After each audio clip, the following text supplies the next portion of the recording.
From Pakistan, we bring you a report on a shocking incident. Police have arrested a man accused of the unthinkable, murdering children, cannibalizing them. Police ने खबर मिलने पर घर से बच्चे का sir बरामद कर लिया। 2 आदमखोर भाइयों में से एक को गिरफ्तार कर लिया गया है। कैसे हैं दोस्तों, ये वाकया किसी कहानी या अफसाने का हिस्सा नहीं, बल्कि ये जिंदगी की एक ऐसी तल्ख हकीकत है जो आपको हिला कर रख देगी। आज मैं आपको एक ऐसे ही राज के बारे में बताने वाला हूं जो आपके ज़हनों से शायद कभी नहीं निकल पाएगा। अगर आपको पता चले कि आपके शहर में ऐसे कुछ लोग हैं जो इंसानों का गोश्त खाते हैं तो आपको कैसा लगेगा?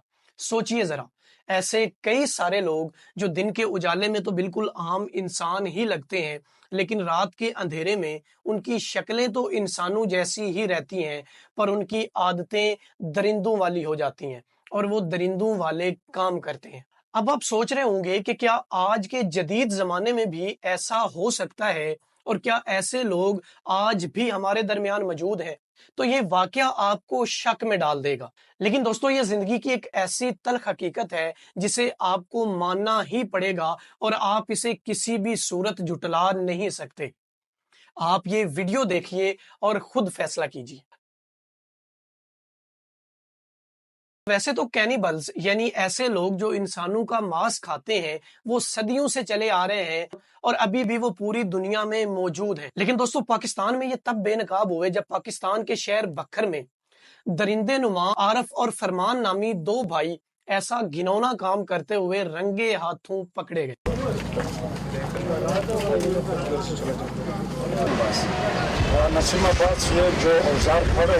एक्चुअली में ये वाकया कुछ इस तरह है कि 5 अप्रैल 2011 को बखर में एक सहरा परवीन नाम की 24 साला लड़की की कैंसर की वजह से डेथ हो गई, तो उसके घर वाले उसे दफना कर घर वापस चले गए। जब दूसरे दिन उसके घर वाले कब्रिस्तान गए तो कब्र खुली हुई थी और अंदर से सायरा की डेड बॉडी गायब थी। उसके बाद गांव के सारे लोग कब्रिस्तान इकट्ठा हुए और सायरा परवीन की डेड बॉडी को ढूंढना शुरू कर दिया, लेकिन किसी को भी कुछ समझ नहीं आ रही थी और ना ही कोई निशान मिल रहे थे कि आखिर उसकी डेड बॉडी किधर गई। इतनी देर में एक लड़का आया और उसने आकर बताया कि गांव की बाहर वाली साइड पर आरफ और फरमान नामी जो 2 भाइयों का घर है उसके पास से बहुत गंदी और शदीद स्मेल आ रही है। अभी दोस्तों, थोड़ी देर और गुजरी के गांव वाले उनके घर की तरफ जाते तो इतनी देर में पुलिस भी पहुंच चुकी थी। जब पुलिस वालों को ये सारी बात बताई गई तो उन्होंने फरमान और आरिफ के घर की तलाशी लेने का सोचा। पुलिस जब उनके घर में दाखिल हुई तो फरमान और आरिफ की बहन और उनका बाप इस घर में मौजूद थे, लेकिन फरमान और आरिफ यहाँ से गायब थे। दोस्तों, जब पुलिस वाले इस घर में दाखिल हुए तो उन्होंने नोटिस किया कि जिस कमरे से ज्यादा गंदी स्मेल आ रही है उस कमरे का दरवाजा बंद है और उसे बाहर से ताला लगा हुआ है। पुलिस फिर कमरे का ताला तोड़कर अंदर दाखिल हुई तो अंदर इतनी गंदी और शदीद तेज स्मेल थी कि जिसकी वजह से वहां खड़ा भी नहीं हुआ जा रहा था। कमरे के अंदर एक हांडी पड़ी थी जिसके अंदर गोश्त का सालन था, लेकिन दोस्तों ये सालन किसी जानवर या परिंदे के गोश्त का नहीं था, बल्कि इंसानी गोश्त का सालन था। जी हाँ दोस्तों, इस सालन के अंदर इंसानी गोश्त की हड्डियां और टुकड़े थे। साथ ही इस कमरे में एक कुल्हाड़ी पड़ी हुई थी और एक लकड़ी का टुकड़ा पड़ा हुआ था जिसपे वो लोग इंसानों के गोश्त की बोटियां करते थे। उसके बाद एक पुलिस एहलकार ने नोटिस किया कि वहां पड़ी हुई एक चारपाई के नीचे चिंटियों की एक लाइन बनी हुई है जो उसकी तरफ जा रही है। जब उन्होंने चारपाई के नीचे देखा तो चारपाई के नीचे कोई चीज पड़ी थी जो कपड़े से ढांपी हुई थी। जब पुलिस वालों ने ये कपड़ा हटाया तो वो ये देखकर हैरान रह गए कि सायरा परवीन की बॉडी वहां पड़ी हुई थी और उसकी दोनों टांगें कटी हुई थी जो वो लोग उस वक्त पका कर खा चुके थे। अब ये साबित हो चुका था कि आरफ और फरमान नामी दोनों भाई कैनिबलिज्म करते हैं, यानी इंसानों का गोश्त खाते हैं। लेकिन वो अभी घर पर मौजूद नहीं थे, पर पुलिस वालों ने उन्हें जल्द ही गिरफ्तार कर लिया। लेकिन ऐसा वाकया तो कोई सोच भी नहीं सकता था और ना ही कोई इमेजिन कर सकता था। इसलिए पाकिस्तान में इस जुर्म की सजा के लिए कोई भी कानून मौजूद नहीं था, जिसकी वजह से अदालत ने उन दोनों भाइयों को सिर्फ 2 साल की सजा सुनाई और वो लोग 2 साल की सजा के बाद फिर वापस अपने गांव आ गए। अभी उनको रिहा हुए तकरीबन 6 से 7 महीने ही गुजरे थे कि गांव वालों को फिर से उनके घर के पास से गंदी स्मेल आने लगी।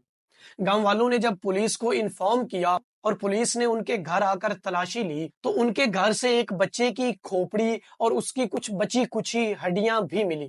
یعنی اب یہ پھر ثابت ہو چکا تھا کہ وہ لوگ دوبارہ سے اسی کام پر لگ چکے ہیں اور وہ یہی کام کرتے ہیں، جس کے بعد پولیس نے انہیں دوبارہ گرفتار کیا اور پھر عدالت نے انہیں 12 سال کی سزا سنا دی۔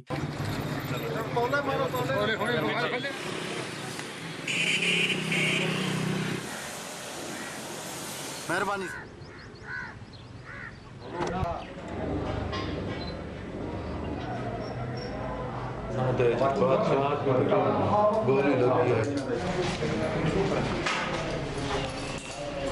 دوستو آج بھی پوری دنیا میں ایسے کئی سارے واقعات ہوتے رہتے ہیں اور شاید یہ ہوتے رہیں گے، کیونکہ کینیبلزم پوری دنیا میں صدیوں سے چلتا آ رہا ہے۔ دوستو جب پولیس والوں نے عارف اور فرمان کو پکڑ کر ان سے تفتیش کی تو انہوں نے ہوش ربا انکشافات کیے۔